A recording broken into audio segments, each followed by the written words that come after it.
Let's get right into it. Number 6. The hobby graveyard phenomenon. Picture this. You're scrolling through your closet and you spot that guitar you swore you'd master, sitting there collecting dust like a forgotten relic. Or maybe it's those art supplies you bought during that burst of creative energy, now stacked in a corner looking like evidence of abandoned dreams. You used to feel genuine excitement about these activities. They made your heart race with possibility.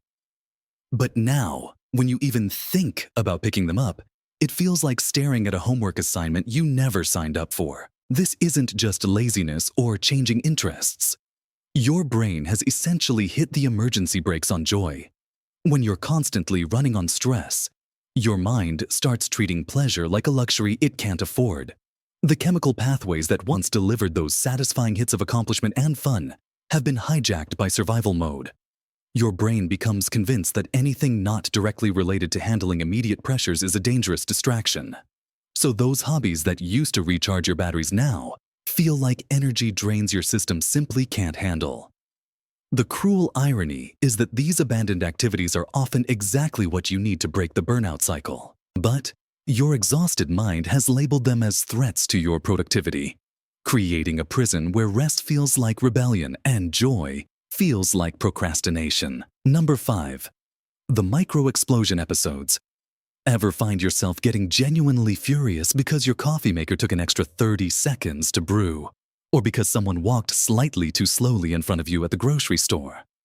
These aren't character flaws or signs that you're becoming a terrible person. They're what happens when your nervous system has been pushed past its breaking point, and even the tiniest inconveniences feel like the final straw. Your brain's alarm system has become so sensitive that it's basically a smoke detector going off every time you burn toast. What used to be minor annoyances now register as genuine emergencies.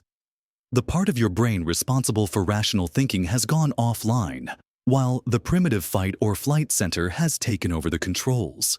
This means your emotional responses are being handled by the same system that would activate if you were being chased by a wild animal. The really insidious part is the guilt that follows these outbursts.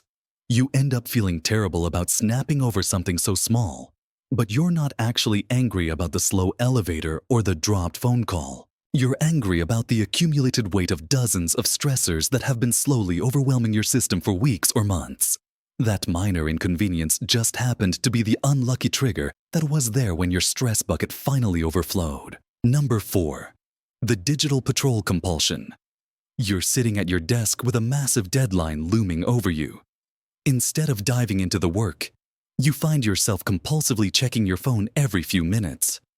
You open your email, scroll through social media, check random apps, even though you know nothing new has appeared since you looked 30 seconds ago. It's like your brain is desperately searching for something, but you can't quite figure out what. This isn't procrastination in the traditional sense. It's your overwhelmed mind trying to grab tiny hits of control and predictability in a world that feels chaotic. Each time you check your phone, you're giving your brain a microscopic break from the pressure. A brief moment where you can feel like you're managing something, even if it's just clearing notifications. Your exhausted brain has developed a kind of threat detection bias. Silence feels dangerous. Focusing on one task feels risky because what if something urgent comes up while you're not monitoring everything else? So you end up in this frantic state of partial attention, never fully present with any task, constantly scanning for the next emergency or opportunity for distraction. The more you give in to these digital impulses, the harder it becomes to settle into deep focus. Your mind stays stuck in this scattered hypervigilant mode, jumping from one screen to the next like it's looking for an escape route from the mounting pressure you're trying to avoid. Number 3. The decision quicksand trap. Standing in front of your closet for 20 minutes, paralyzed by the choice between two nearly identical shirts, staring at a restaurant menu until the server starts giving you concerned looks. These moments where the simplest decisions feel impossibly heavy aren't signs of indecisiveness. They're your brain running on fumes, desperately trying to avoid making the wrong choice because every decision feels like it could be catastrophic.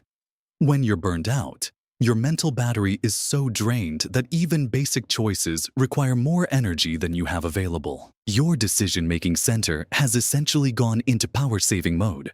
Every option feels equally overwhelming because your brain lacks the resources to properly evaluate them. It's like trying to run complex software on a computer with barely any memory left. The system just freezes up rather than risk crashing completely. What makes this even worse is how you start losing touch with your own preferences. You've been in reactive mode for so long, responding to other people's deadlines and external pressures, that you forget what you actually want. When someone asks what you'd like for dinner, your brain genuinely doesn't know because it's been operating on autopilot for months. The frustration builds as you stand there, paralyzed by choices that should take seconds to make. But the longer you hesitate, the more pressure you put on yourself, which ironically makes the next decision even harder. It becomes a vicious cycle where your brain treats every choice as potentially wrong, so it freezes rather than risk making a mistake. Number 2, the weekend crash phenomenon. Saturday morning arrives with no meetings, no deadlines, no urgent emails demanding your attention. This should feel like freedom, like finally getting to breathe again. Instead, you collapse onto your couch and enter what can only be described as a zombie state. You're not really sleeping, but you're not really awake either. You're just existing in this strange limbo where hours disappear without you accomplishing anything meaningful. Your brain has been running in crisis mode for so long that it literally forgot how to downshift. All week, you've trained your nervous system to operate in a state of constant urgency. Every task felt like an emergency. Every notification like a potential disaster. When that pressure suddenly lifts, instead of feeling relieved, your body just crashes. It's like your brain was a car that's been flooring the gas pedal for months. When you finally take your foot off the accelerator, the engine doesn't smoothly coast to a comfortable speed. It just sputters and stalls because it only knows how to run at maximum intensity or not at all. The worst part is how guilty you feel about wasting these precious free hours. Sunday night dread starts creeping in around noon on Saturday because your brain can't even enjoy the present moment. It's already catastrophizing about Monday morning, already preparing for the next wave of overwhelm. You end up spending your weekend worrying horizontally instead of actually resting. Number 1, the morning negotiation ritual. Your alarm goes off and instead of getting up, you enter into what feels like a hostage negotiation with yourself. Just 5 more minutes. Okay, maybe 10. Before you know it, you've hit snooze 6 times, and what should have been a simple wake-up has turned into a psychological battle that leaves you more exhausted than when you went to bed. This isn't about being lazy or lacking discipline. Your brain, already carrying the invisible weight of accumulated stress, interprets waking up as the beginning of another overwhelming day. The snooze button becomes your subconscious way of delaying reality, of bargaining for just a little more time before you have to face everything that's waiting for you. Each snooze feels like a small victory, a tiny rebellion against the demands that are about to crash down on you.